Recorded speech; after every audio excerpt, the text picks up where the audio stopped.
Perfect. All right. Julie, do you want to kick us off? We're live.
All right. Well, thank you so much, Julie, for that introduction. Not sure if y'all can see me, but that's okay. It's not important. Why is it not important? Because this session is really all about the students whose names you see in front of you: Skyshin Smith, Mary Balsamo, Xavier Edwards, Abby Potter, Rachel Bourgeois. These five students have navigated the troubled waters sometimes of curriculum in the IT and full stack cloud developer programs. They have also done a fabulous job in their internship. So Ldcc entered into an internship partnership with partners at OAM Tech and 418 Intelligence.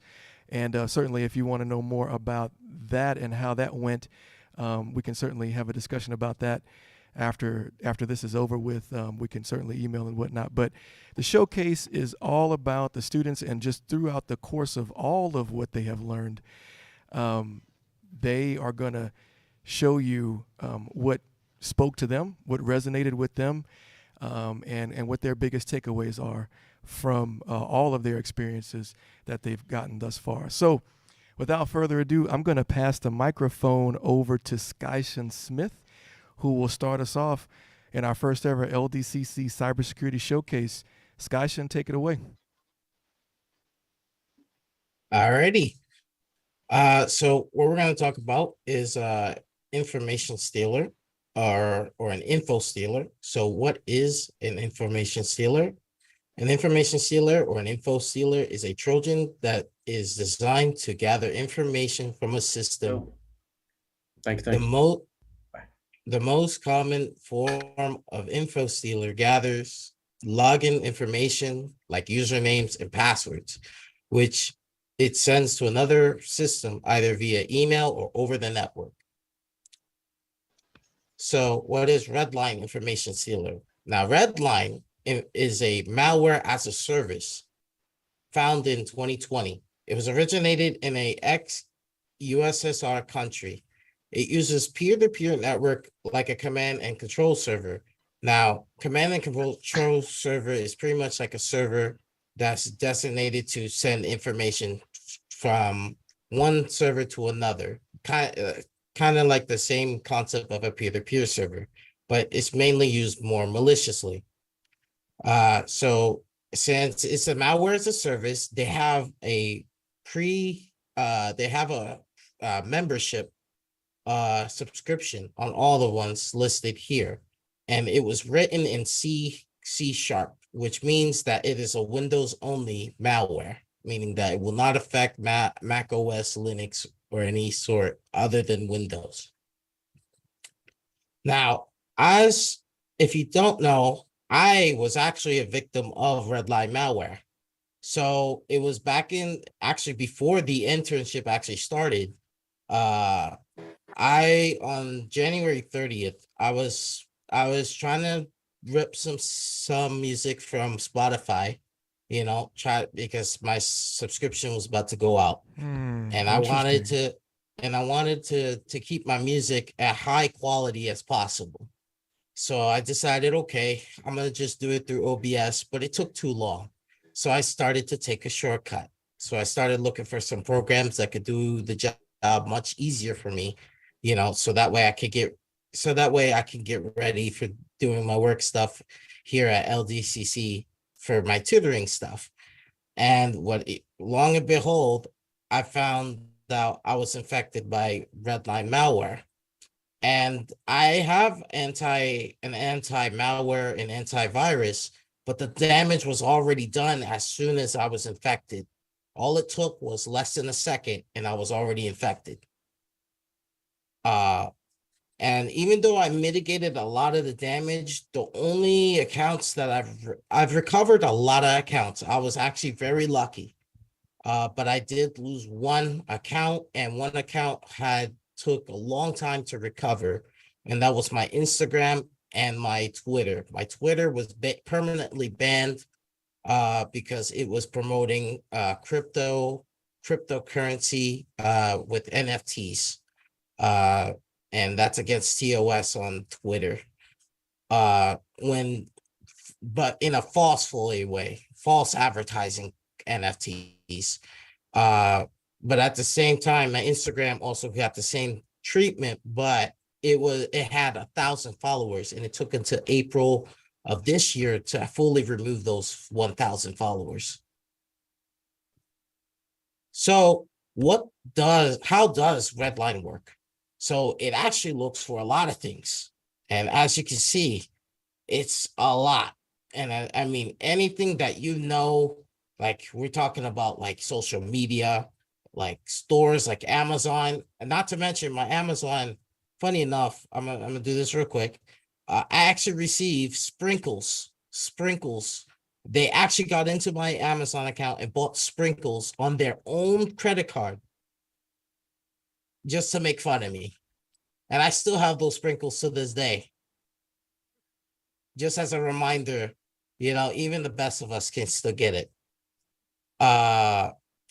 So these are all the platforms that can be infected by Redline, and it's fully customizable. Just keep that in mind. Like our favorite feature, autofill, is our quality of life, and now is being targeted with Redline and other malware. And so that's to keep that in mind. Now, over here, it's a little bit more detailed here, but for the sake of time constraints, I'm gonna just say, like, this is pretty much what it looks for. So it's more an elaborate way of Redline showing you how it looks for. And this is fully customizable. So all this stuff can be one thing, but you can fully customize it to look for anything on the computer. Anything. Which leads to how does it work? And so pretty much for time constraints, all it's doing is like it's using a phishing mail or a website. Doesn't have to be an actual phishing mail. It could be anything. It could be YouTube videos. It has been more elaborate on that with Redline over the years when it first came out, and it's starting to get more rampant. So it doesn't have to be email or anything like that. It could be through YouTube videos. It could be through communities like Discord, Slack, even Slack, although it hasn't been fully been proven, but it could be any platform that can be compromised, that could be used as a way of it. Pretty much it just collects information, sends it to you with a XML file, like a web page file, and then it sends to their C2 server, which they'll grab that, and they'll start either selling it to the dark web, or they'll actually use it for their personal gain. So how do you avoid getting Redline? So pretty much avoid suspicious emails that ask you to download program. Always, please, always use unique passwords on different accounts. And this is the main reason why I got compromised. I used the same passwords on different accounts. That's why it daisy chains. One account gets compromised, and if you use the same password, all accounts get compromised. And that's something that I started to learn. And I just started to start using password managers. And we'll get to that in the last slide. YouTube videos that have comments turned off and contains tags that are not related to the video. That's more like if you're trying to look for like a program, and this is more technical on like people who looking for like art and stuff like that, or like, you know, mods for video games and stuff. Make sure that it's actually from that person, not from a mirror that can contain malware and stuff. So usually YouTube communities would use, you know, the comments or like the rating system, but because of the rating system has been disabled for the dislike ratios and stuff, we have to use it a different approach. So it's more like just make sure that that's actually what it says it is through like stuff like some tools that we're going to introduce in the slide today. Research the hash files and executables you're downloading, just like that. We will explain that more elaborately on the slides. And avoid links from communities that are actually like Discord. Now, I emphasize Discord because it's been rampant a lot. And a lot of students have been using Discord. Majority of them have been using Discord, you know, for gaming and stuff like that. And they have to be aware that Discord is also very used maliciously over cybersecurity recently since the pandemic and even pre-pandemic. And one more thing is I would like to educate you on Keepass, which is a password manager that allows you to generate and retrieve passwords and retrieving passwords at a safe environment. So it's open source, meaning that, you know, it's like if you're a coder and stuff like that, you can actually, you know, you can actually make your own changes and help with the community. And it's very easy to use. So there's some features. One is generating complex passwords, and it's actually a password manager that I use on my everyday life now. It also has a clipboard functionality, just like it's kind of like autofill, but it's more safer. Because when you use the clipboard, it'll give you a timer and it resets that clipboard, it erases it to prevent, you know, malicious activity from occurring during clipboard. And then auto type, although I haven't got into work, I've seen people use it. It does let you auto type your information, like if you were in autofill. But I haven't successfully got that to work. And I just wanted to throw that out there just to say. But if you want more information about Keepass, that is that is the URL, so that if you're interested. Now I will head the slide to Mary and on her presentation about ransomware. And actually, before Mary gets started, thank you, Skash. And I know there's not enough time. You know, we could be on for hours and hours talking about each individual element of this presentation and each person's spot in this presentation and what they've accomplished and what they understand. But thank you for giving us a broad overview and also a story that really touched home. It hit home. I'm just wondering what you're doing with those sprinkles. Are you just holding on to them, or are you gonna, or you know, I what told my parents never to use them. That is my trophy of being infected. That just gives me a reminder to just be mindful. All right, let's keep it moving. And yep, Mary, you're up to give us I know again this one can go on for a while, but give us the quick version of your of this. Wow, why am I even forgetting it? Help me out, Mary. What the threat briefing? Your quick version of the threat briefing. A threat briefing is basically a meeting that's used to discuss attacks and to help your team or your organization to understand the TTPs used by attackers to adjust and adjust your defenses that you have in place to be better prepared for future attacks. That's what a threat briefing is. And I chose the ransomware triple threat, which was dubbed by Emotet, Trickbot, and Ryuk because they had attacks in Louisiana in 2019, along with Georgia and Florida as well, but I focused on this because it was very interesting and it hit home. Am I going to be doing the slides, Kaishin? Oh, I'm sorry. And ransomware is a specific type of malicious software that's designed to encrypt files on a device, leaving files and systems unusable. Malicious actors then demand a payment, usually in Bitcoin, in order to decrypt, restore files and systems. Next slide. And like I said, this was the triple strike that hit in Louisiana. We had 3 different attacks. They were all using a variant of the same 3 and Ryu ransomware in all 3 attacks. Next slide, please. Emotet, that's the first one. It appeared in 2014. It originated in Russia. It started out as a banking Trojan, and that's usually spread in the form of a social engineering.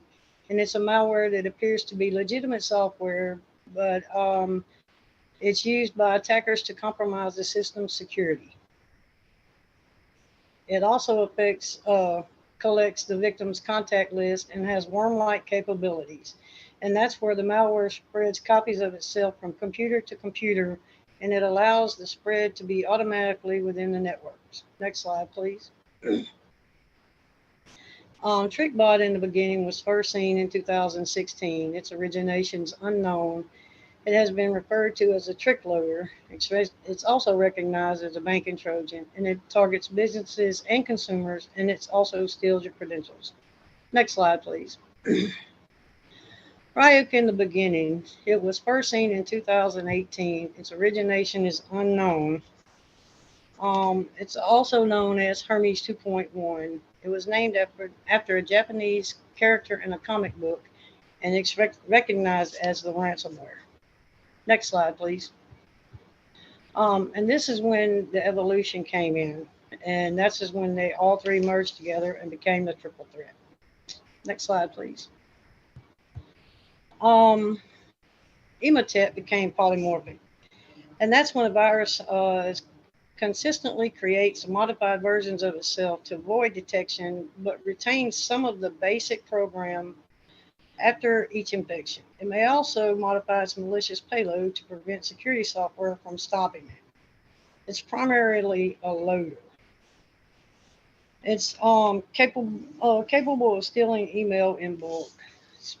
It has spam avoidance capabilities, and it's recently started using zip files and Excel spreadsheets. Next slide, please. TrickBot. It can adapt and evolve to target specific network environment weaknesses. It installs backdoors within a network to enable remote access. And it's disabling antivirus tools such as Windows Defender, downloading and installing other malware or ransomware to carry out secondary attacks.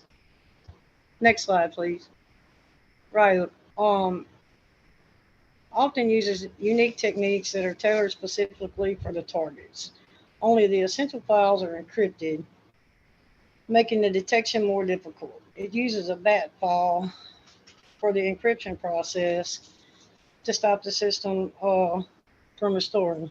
And a bat file is a malicious program that acts as a ransomware. It also renames the encrypted files, adding the .bat extension at the end. It also creates a text file called returnfiles.txt and displays a ransom message in a pop-up window. Before the encryption process, it attempts to delete the Windows VSS shadow copies. Next slide, please. These were known as the big game honey. That's the method exclusively targeting organizations with critical assets that almost always guarantee a high ROI, a return on investment for criminals. Next slide, please. Modular malware and its benefits. It's advanced threat that attacks the system in different stages. The author can rapidly change the signature to evade antivirus and security programs. It allows extensive functionality for a variety of environments. Initial models are tiny and somewhat easier to obfuscate. Combining multiple malware models keeps security researchers guessing into what will come next. Next slide, please. And this is the actual diagram of the triple threat and how it attacks. But due to time constraints, I'm just gonna let you look at that, and then we can go to the next slide.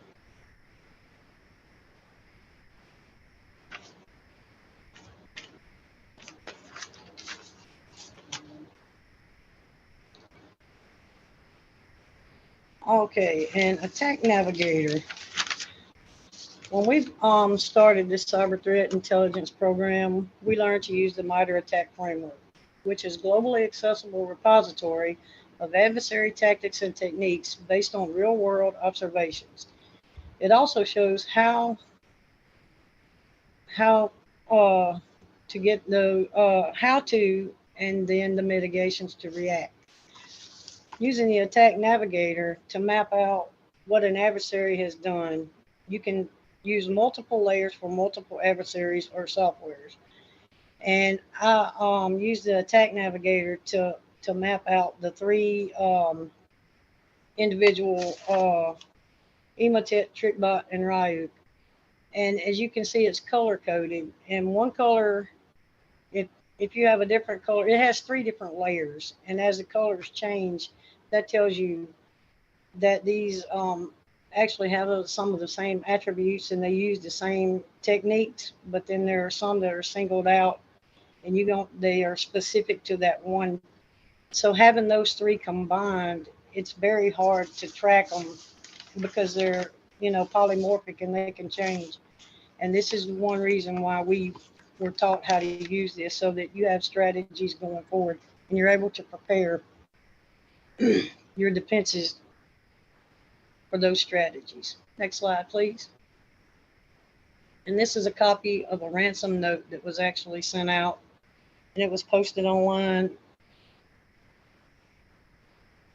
And you can see that it tells you what they're asking for, and that your system is locked, and you have to pay a ransom in order to get your files and stuff back. Next slide, please.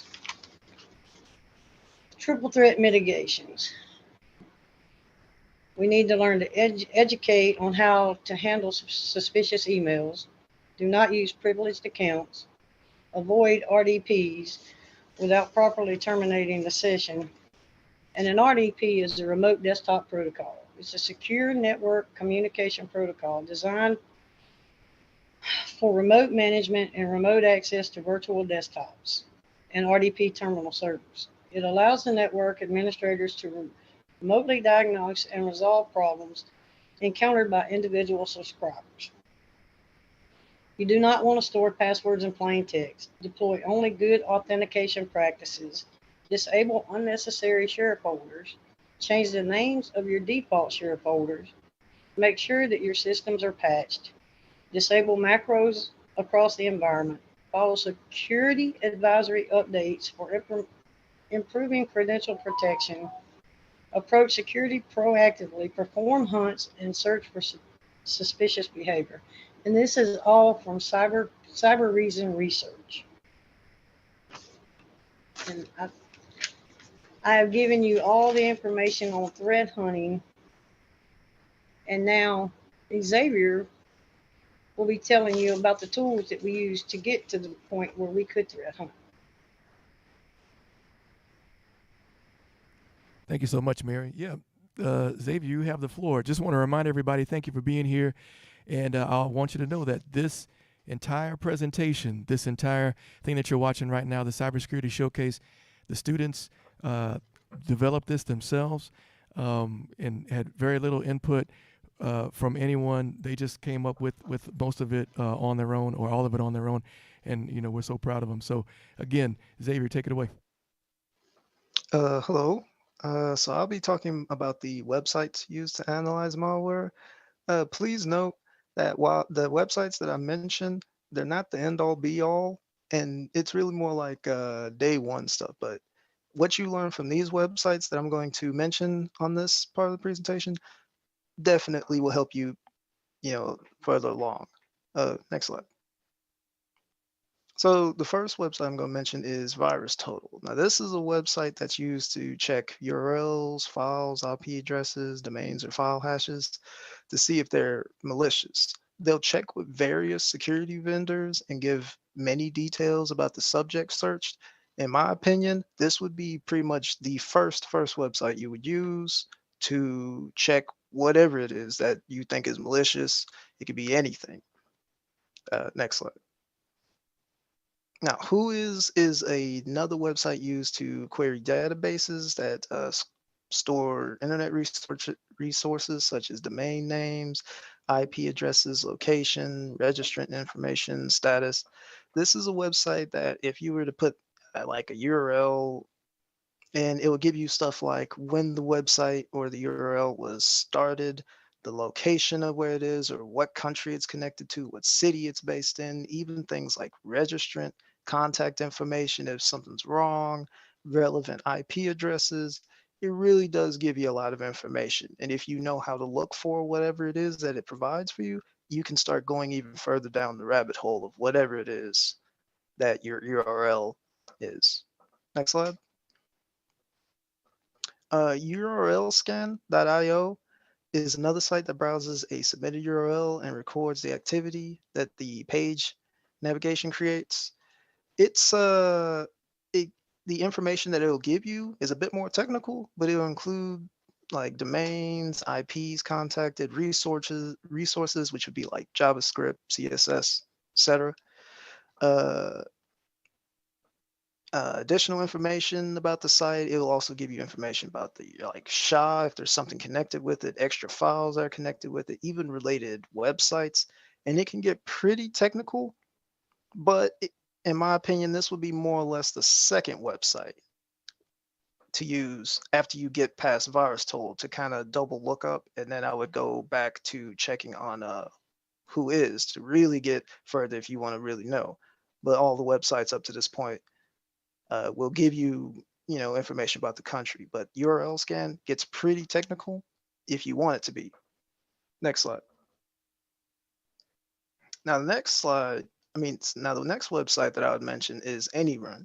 And this is a unique website in the sense that once you put a URL or a file in there, it'll actually give you the option to actually interact with it. So it's like a sandbox, like a little mini sandbox, and you can extend the time to about 5 minutes, and you can really mess around with the website and check to see what everything it can do. And while you're messing with it, it's going to give you real-time information of what it connects to, who it's connecting to, and it will also give you stuff about the meter attack.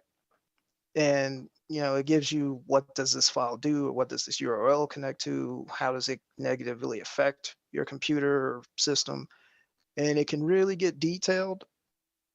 But the most fun part about this website is the actual interaction, the sandbox aspect of it. Next slide. Now, Joe's Sandbox is another sandbox website, but it won't let you interact with the website.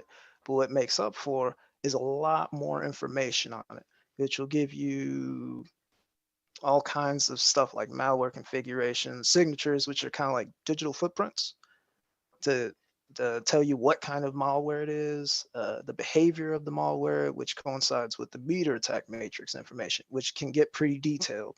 And he'll give it to you in like PDF files or just a full-on website, like a full-on page, 2, 3 pages, and it can even give you like an email to tell you that it's been done and you can check back with it. It can get very technical, but it's a very good website when you figure out what you need to do. Figure out how to use it, which would probably require you to use an email to connect with it, which I also have to mention also with AnyRun. We also have to, provide an email to actually use these websites. Next slide. And finally is going to be Shodan. Shodan will be a unique search engine that searches for internet connected devices. I would suggest using stuff like IP address, because you can use a website, but it kind of acts funny. So if you're going to look up something, I would suggest using an IP address. and it will look for everything that is connected to it. And then it'll give you information such as the device name related to it, the other IP address related to it, any open port numbers, which is very important because you want to know what open ports that this thing can connect to or what it can be connected to. And that could also give you more information about malicious stuff and the organization related to it, which could be very important as well as the location. And that would be all the websites that I would mention. These are the most important thing I want to just to reiterate is that all these websites pretty much anyone can use. So if a granddad or grandma had an issue or someone you know is like, I don't know what this website means, you can look it up and like Virustotal and really go down the rabbit hole and find out, hey, this place is related to Russia or China. And it can get pretty interesting if you like this sort of thing. And this is what we basically use. These handful of websites were what we basically used throughout our entire internship. But it's not the end all be all, but these are the most important ones that I believe was. Thank you. Thank you, Xavier, for And your. with that, we're going to give it to Rachel and Abby. Yeah, absolutely. So we'll stop sharing the screen right now, and we'll let Rachel and Abby take over. Xavier, thank you for that information and those websites, the ones that you found were most pertinent to you. And so now, Rachel or Abby, whoever's going to have control, hopefully you go ahead and share your screen and give us the live demo. So we had PowerPoint. We were going to say, we don't want to PowerPoint you to death. So now we're going to have a live demo of a threat analysis with Rachel and Abby. All right, so we're going to be showing you the tools that we used to analyze this URL. You can see it up here at the top, highlighted right here. So what you're seeing right now is Virustotal. And you can see up here that there is a 16 score, which is like 16 security vendors have flagged this URL as being malicious. And as you can tell from scrolling down, they either find that it's malicious, there's malware, even some of them have pointed out that there's something suspicious about it. So from here, we're going to go to URL scan. And this is more information about it, where you can find like the IP address and the domain name. And right here, you'll see the verdict from URL scan. And right here, they also have a Google Safe browsing. This right here is telling me that they don't have anything negative to show about it. Down here, since this is an executable file, there's a file hash. And the file hash is basically like a fingerprint for a file. So if you put like an extra period on one file, they're going to have two different file hashes because they're not the same anymore. So in turn, what we did was we ran this file hash into Virustotal, and you can see that the score ran up.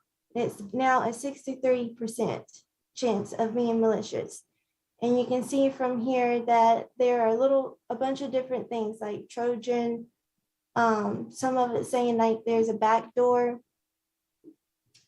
And some of these, if you're really interested, you can look up and figure out what it is. Like, don't be afraid to Google something if you don't know what it is, because Google is your friend. So from there, I went to, like, you can look at the details. It's going to tell you some more information about it.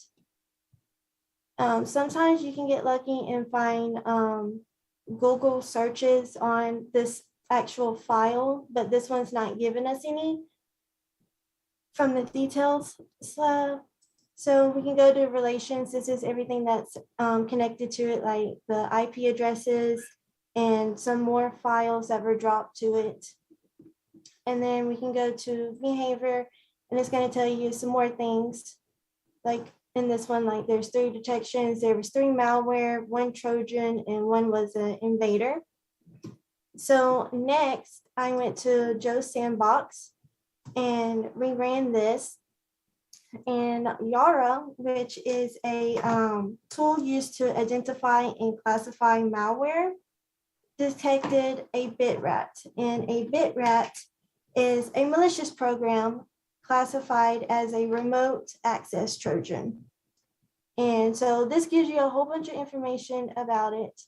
If you scroll down over here, there's going to be a MITRE attack chart that shows you all the things that it detected by going through this, by going through Joe Sandbox's connected all the issues and what it found, and somebody was trying to connect this, and so they're underneath classified sections. And then I went to Shodan to find out a little bit more information. Like Xavier said, over here is your open ports. You can see which ones it had connected to it. Over here, you can find out more information like the domain names and where it's located, the organization that uses it. Right here, you can see the web technologies that it uses, that it has access to, and you can find out some more information. It's a lot of information, so we're not going to cover everything on this page, but there's a lot of stuff that's covered on it. And next, Abby will show you some of the other tools that we use. All right. Okay. So this is AnyRun, and I'm gonna take you through a fresh example of it.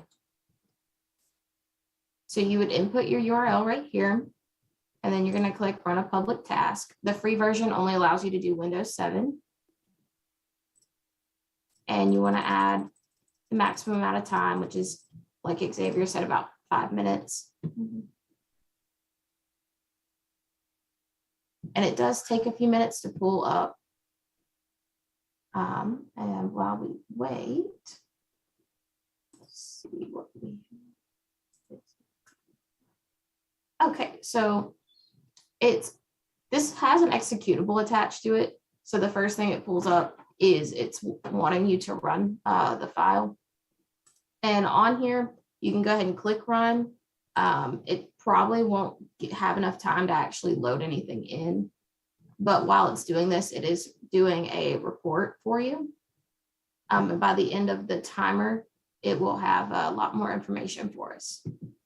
And we are going to go ahead, and this is the MITRE attack matrix that AnyRun will provide for you.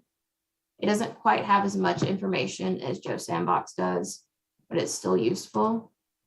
And this is the end report for it. It does have malicious activity. And if you scroll down, it shows the behaviors. It drops an executable file immediately after start. The application was dropped or rewritten from another process. Loads dropped or rewritten executable. Executable content was dropped or written. Reads Microsoft Outlook installation path. Stuff like this is, kind of suspicious. And it ran a total of 37 processes. 4 of those were malicious. I mean, scroll down and there's a bit more information. Some don't have hardly as much information as this one's providing because this one is actually malicious. Some of them won't have hardly anything on them. And this is a website we haven't mentioned. It's Browserlink. It's very similar to AnyRun. And actually, for this one, you can actually change the web browser that you're using. This one's like AnyRun, but it works a bit faster, and I think it's more interactive. Not every URL is going to be interactive with it. Some are already dead by the time you research it.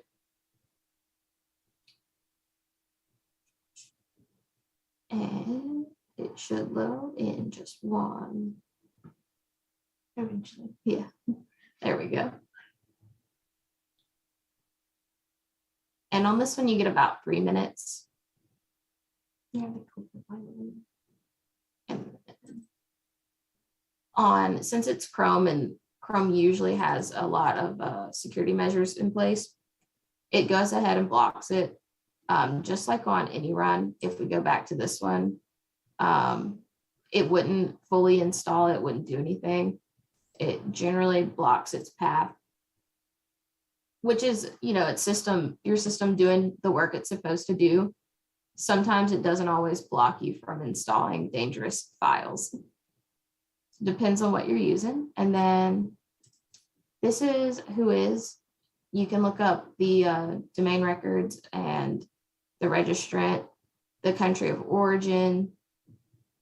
The IP location for this one is in Utah. And if you look down here, you get a lot of information. You get the date that it was registered on.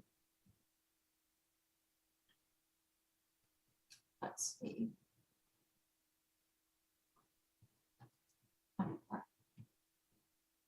And usually you can tell by its date of how old it is. If it's only been around for a little while and you're already having issues out of it, it's most likely suspicious. If it's been around for 10 years, that's usually a good sign that it's more trustworthy, but don't always take that at face value. And this is ICANN lookup. This gives you more information on the domain. It was created in 2021, so it isn't very old at all. That would be one of your first signs. And the last one we have is security site check. When you put this URL into security, it tells you that it's got malware, the site is blacklisted, malware found, and that it's a critical security risk. From all this information, you pretty much gather that it's not a safe URL. You shouldn't click on it. Don't download anything. Just using these simple tools are very useful to help prevent from, like having Redline attacked. And I know, especially if we always get like emails from random people or some people that say they're a certain person that you're supposed to know. And sometimes they might have a file that's like malicious, but you don't know that it is. So just pop it into Virustotal and run it. Like if you just want to make sure, even ask that person, hey, did you send me an email? Or just pop it into Virustotal and run it. And then there's also another one that is it's called Email Rep IO. You can also run like their emails through that to see if they're legitimate emails or if they're just if they have like any malicious connections. And this is the website that you could run into those emails to see if they're malicious or not. And they'll let you know if it's risky, low risk, high risk. Or if they were involved in any data risk, any data breaches, it'll let you know that as well.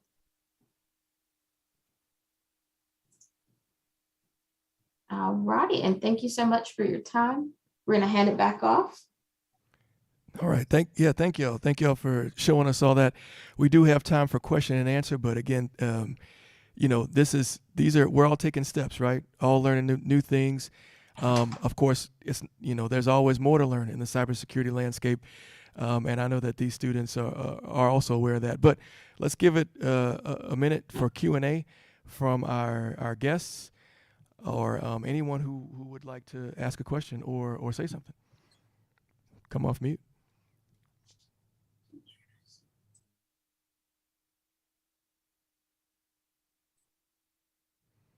All right. I'll ask something. Can any of you, for the students that are on here that might be thinking about getting into this type of field for their career, can you testify to them or give your feelings on why you did this and what it means to get into this and what made you choose Delta and what made you choose this career pathway? For me personally, It would have to be because I had experiences in the past where like my aunt would need something like a virus to take out, and I wanted to go more into that. But I think more so recently because of me being affected by Redline fueled that fire more. I want to make sure that people who know about this should be careful about it. That's pretty much how I got interested in it. Anybody else want to share why they got interested in cybersecurity? Well, for me, it's always that generic story of I was always the tech kid in my neighborhood. If someone's grandma, granddad, or parent was like, "I'm clicked on this weird thing and I don't know how to use it," and I was like, "Oh, I can show you." And it'll be quick. And as you can say, I went to tech too. I graduated from tech, but I was a health major. But the thing was, I worked at a computer engineers building because they had no other jobs in my health major. And I said, well, that's cool. And I ended up working at a computer engineers building as a work study student and ended up installing stuff like Linux and all kinds of Red Hat stuff and all that. So that was pretty cool. And I wasn't even a computer major doing that. And then after that, after working in hospitals, I still ended up being the tech guy. They always ask, can you help me? Can you help fix this menu? Or can you help fix this printer? Or can you help fix this computer? And I ended up doing that. And eventually I get to the point where I'm like, there must be a career in this. This was before I learned about all that. And then I look up Delta and I'm like, IT. In that, I don't know how to code. I don't want to do the computer science, but I do love the computer aspect of it. And that's where IT comes in. And I come into Delta. I do all the work as best I can. And all the lessons I've learned to help me fix my own computer. And I just enjoy the cybersecurity aspect of it. I really just got more into that and just through networking and asking questions. And I just want to help as many people as I can so I can end up being that tech kid to grandma and granddad, but I guess for the whole city, for a whole state, for a whole country. Thank you, sir. We have a hand up in the Zoom. I just had a question for our participants. I was wondering, what would you say is the most valuable lesson that you learned going through this internship? Good question. Personally, for me, the valuable lesson I learned for myself is I tend to be like a second guesser. So I learned to prove myself wrong, that I could actually do more with myself than, because like this was really important to me. And it's very serious work, but it's really rewarding as well because you get to prove yourself wrong, that you can't do anything. But it's very exciting as well, especially when you find something that's really huge. Like if you're analyzing these URLs and you find something really, fascinating, or like, a really big malware that you hear everywhere else, you get credit for that. So that's really interesting because, it's like Christmas and you're opening a brand new present that you ask for all year long. It's definitely like treasure hunting. Yes, definitely like treasure hunting. And you just got to follow the little roadmap until you get to the big picture. And it's a lot of fun, even though it is serious. Thank you for sharing. I think that was an excellent answer. All right. Anybody else have any questions for cybersecurity students on their showcase? I just want to know when you're for hire. Who was that? Who's talking? Hey, Ryan, it's Hunter. Hey, Hey, Hunter, how are you, sir? doing well. Glad you could join us. Yeah, that's true. So answer the question, right? When are y'all ready to take on a real world job? I think we're all ready. Yeah, I think we're all. We ain't do it for nothing. Yeah, I agree. I think we're all ready. Understand. Well, if you're ready, Mr. Ryan has my contact information. You just need to get a hold of me. I think Aisha has a good company as well. I don't know if she's hiring, but I see her on there. She's smiling. I know she's got a good security company. Yeah. Thank you. Thank you so much, Hunter, for those kind words. And Aisha, yeah, I saw you coming off mute. Please, what do you have for us? Thank you, Hunter. I appreciate that. Yes, I enjoy what you guys presented, and I guess my question to you guys is: after going through this piece, each individual element, what did you find was your favorite? For me, it would be more of like just the thrill of doing the hunts. Like for me, it reminds me of it's kind of like actual wild hunting, but more modern. It's more like in a tech environment. You're just looking at it, but just at your home rather than actually being out in the wild. That's how I would compare it to. And I mean, that's like my favorite thing, just like looking at different viruses and malware and stuff like that, just at my own leisure. Just I don't know, it's just like this weird thrill of like looking at different viruses and just learning the process of how they work. Okay. Xavier? For me, it's learning all the tools and like solving the problems. It's like they give you a problem and then you put it all together. It's like mixed between playing a video game or like when I was a younger kid, Lego blocks. You get a tub of blocks and you start putting them together and you're like, can I make a castle out of this? How do I figure out how to do this? How to figure out how to do that? And learning all the tools. I just enjoy the problem solving aspect of it. And then you learn, well, how can I defend or something? Like it'd be like a giant dragon coming after your castle. How can I defend it? So then you just want to solve that problem. So it's the problem solving, really, that's the most fun for me. Great. Mary? For me, it was like Xavier said, learning all the tools, but then being able to use them and to feel like you're actually behind the scenes doing something that actually benefits. Because we went from not knowing, well, we knew it existed, but we didn't know how to get to where we could defend ourselves, or like he said, defend the state, the country, whatever. And then to actually walk away from this saying, dang, I can do that. And know that you can walk into a job and say, hey, I might not be the greatest, but I got these tools. And if you give me an opportunity to show you how I did it, and maybe you can give me some input on how to be better, then actually it's kind of like being an asset instead of a liability. And when you go into information technology, you didn't have these tools, but now you have them. So I found myself researching, and like I came from manufacturing, so I came into a whole new world. Oh, this is new to me. So I went from manufacturing into information technology. And Mr. Pierce asked me, what about this cybersecurity? And I was kind of overwhelmed at first. But in the class, they gave you these tools. They gave you Google. Google is your friend. They didn't tell you how to solve the problem. They said, I want you to solve the problem.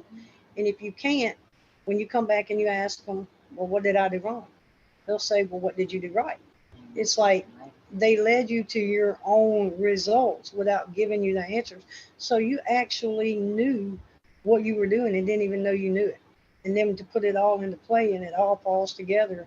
And then you come out of this not only being a better person, but you feel more secure because you're aware of all these things and you can teach your family and you can research and make everybody aware, and you don't even realize you're doing it until you've done it. And it's great because, like I said, I'm older than these guys, so I feel more confident about myself because I went from Mr. Pierce asking me when I first started information technology, what makes you so sure you can do this?